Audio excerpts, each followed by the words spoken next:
प्यारे प्यारे बच्चों, आप सब इतिहास में पाठ 2 पूरा पाषाण काल पढ़ रहे हैं।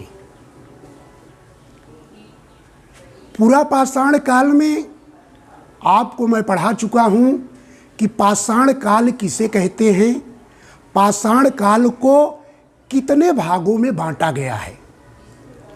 मैंने आपको बताया है कि पाषाण काल को 3 भागों में बांटा गया है।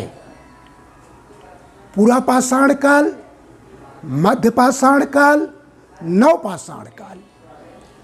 इसके पहले मैं आपको बता चुका हूँ कि पूरा पाषाण काल में मानव ने आग की खोज की।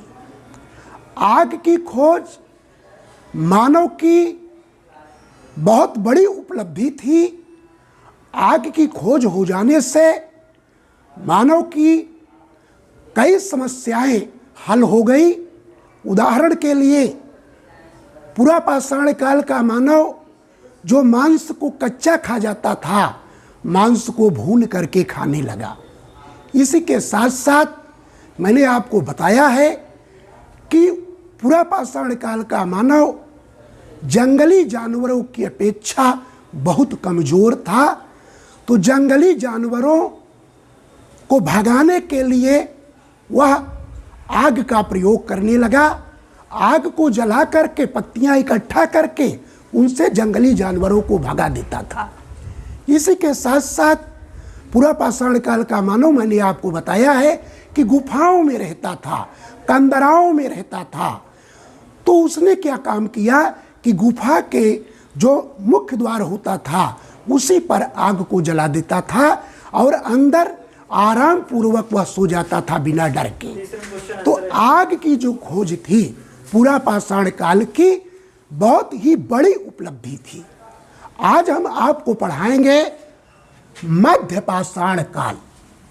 प्यारे बच्चों, मध्य पाषाण काल में मानव जो उनका औजार था, हथियार था, उसको और अधिक छोटा किया और नुकीला किया। इन औजारों में रुखानी थी, भाला था, हथौड़ा था, चाकू था, छुरी थी। तो पूरा पाषाण काल की अपेक्षा मध्य पाषाण काल में मानव ने इन औजारों को छोटा कर दिया और नुकीला कर दिया। रुखानी के साथ साथ छिद्र बनाने वाला यंत्र, इन सब का आविष्कार मध्य पाषाण काल के मानव ने किया। इसी को मध्य पाषाण काल के औजार के नाम से जाना जाता है।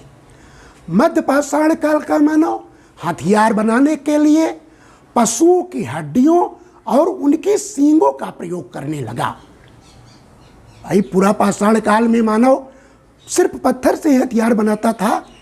बेडौल थे, भद्दे थे, लेकिन मध्य पाषाण काल में मानव पत्थर के हथियार के साथ साथ, पत्थर के औजार के साथ साथ पशु की सींग और हड्डियों का भी औजार बनाने लगा। इसी के साथ मध्य पाषाण कालीन मानव एक धनुष बाण, एक धनुष के आकार वाली वस्तु बनाई और उससे जंगली पशुओं का शिकार करने लगा। इसी के साथ साथ मध्य पाषाण कालीन मानव मछली को पकड़ने के लिए हुक का प्रयोग करने लगा। मछली को पकड़ने के लिए हुक का प्रयोग मध्य पाषाण कालीन मानव करने लगा। मध्य पाषाण कालीन मानव धीरे धीरे रहने के लिए अपना घर भी बनाने लगा और कुछ पालतू पशुओं को भी रखने लगा। लेकिन उनका जो घर था बहुत अच्छा नहीं होता था, घास फूस की झोपड़ी होती थी। तो आप जब पढ़ेंगे तो देखिए, पूरा पाषाण कालीन मानव की अपेक्षा मध्य पाषाण काल में मानव ने धीरे धीरे विकास किया। तो मानव के विकास की जो कहानी आप पढ़ रहे हैं, मानव धीरे धीरे पूरा पाषाण काल, मध्य पाषाण काल, तो मध्य पाषाण काल में मानव हथियारों को नुकीला बनाने लगा। यह उसकी सबसे बड़ी उपलब्धि थी।